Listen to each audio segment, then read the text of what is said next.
Well, yung sinasabi nung isang coach na dapat daw nandyan si Matthew Wright, makakatulong. Well, oo, totoo.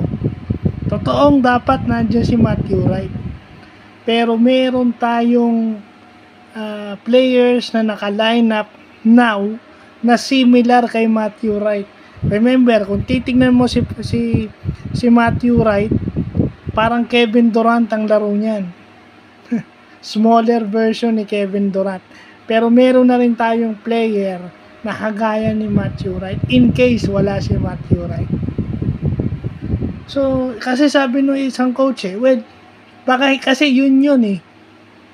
Hindi kasi nila kilala ito kung sino itong si RR Pugoy. Hindi nila kilala. Similar kay Matthew Wright yun. Okay tayo nung may na-contribute siyang mga 3-point shots, may mga 2-point jumper siya na inside the lane o in the paint, mga inside the paint jump shot niya. Alam Matthew Wright yun. And even si Clarkson, yun na yung Matthew Wright eh. Diba? Yun na yung, okay, si Clarkson, yun na si Matthew Wright. Kung wala si Matthew Wright, si Clarkson yung pwedeng maging si Matthew Wright. I-set up lang ng maayos. Kasi ginagawa nagtatagal sa kanya yung bola eh. Dahil kung naka-set up. And even si Kiefer Avena kasi pinagdadala niya ng bola. Hindi, actually, when Kiefer was in college and in high school, explosive guard yan. Lintik din umiscore yan si Kiefer.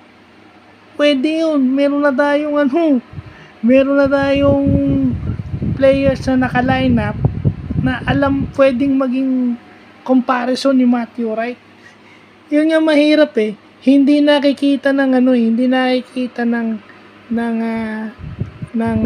ibang coaches. Kasi, okay, si Matthew Wright matagal na gilas yan. Tsaka galing Canada yan eh. Nagpunta rito, then ngayon naglalaro sa Japan. Kasi naglalaro sa Japan, galing Canada, so siyempre kilala nila yung kalibre. Itong si Pugoy, si Pugoy kasi hindi exposed sa international eh. Baka hindi niya alam kung sino itong si Roger Pugoy. Pero okay na din naman yung sinabi. Blessing in disguise pa nga yun eh. Na si Matthew Wright ang naaalala nila.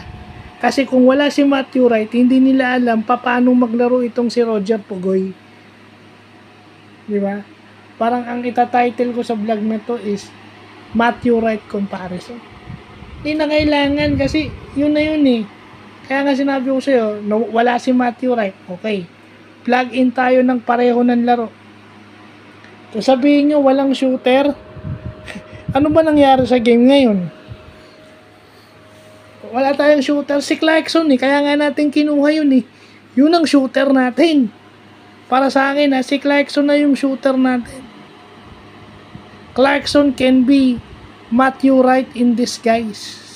Nangyari ngayon yan versus China. Evident na evident. Hindi lang kasi nakikita dahil iso ball, kay Clarkson lahat ng bola. So hindi lumalabas yung kanyang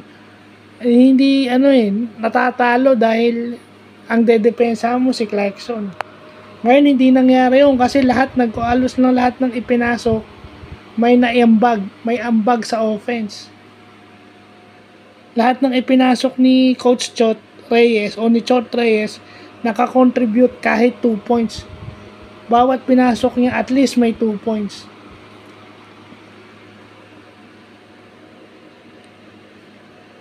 Diba? Si keeper kasi huli niya na pinasok.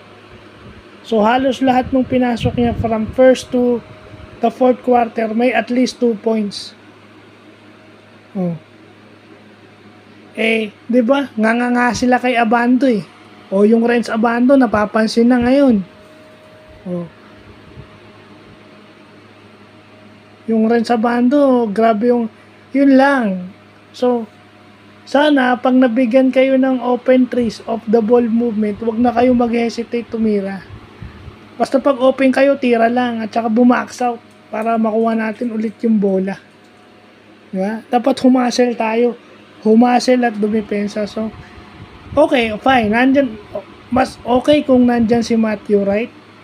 Pero, dapat siguro, tandaan natin na kung wala yung player na yun, may papalit dapat. Kasi yun na yun eh. Shooter, ano ba si Matthew Wright? Shooter, scorer. Hindi ba ginawa na ni Clarkson ngayon yan? O si Clarkson na yung gumagawa niyan. Kaso hindi nga lang nangyari yung sunod-sunod niyan tres. O ngayon, ganda ng shooting niya. So, yun lang po.